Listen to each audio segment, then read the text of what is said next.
Rabana kai zan sa a fari farkon tsaiwa, dan yabo na gunda ha shugaba gun kowa, annabi na Allah ya samu yau ganawa, Rabana kai dimbin salatu ka kyawawa, kuma aiki na shi ya zama abin burgewa.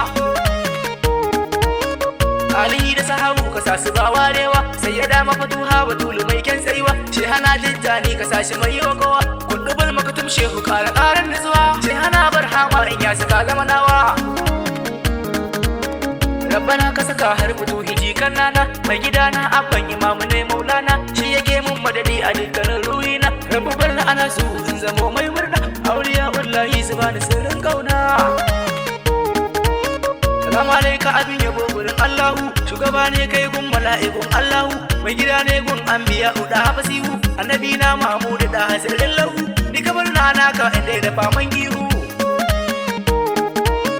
Annabi na wallahi kai daban da halitta, dan ku kai ne ka zamo cikon dukan annabta, wanda haske ke bayyana idan ya furta, har sahabbai ke kasa gane yadda ka furta, duka ba sa warki gaban ka abban binta.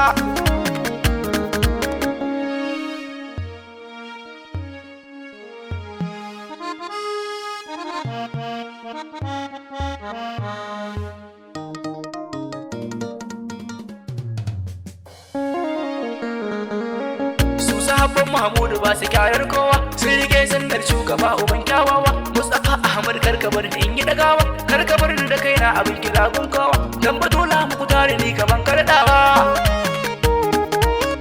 Annabi na Allahu ne yake ma hidima, kan kafirta kuma ya riga da ya gama yi ma, Rabbana kara min sifar ka ummar hidima, in ta yi kar na gaji rabbu karan himma, na fake da ma'aiki rabbu karan azama.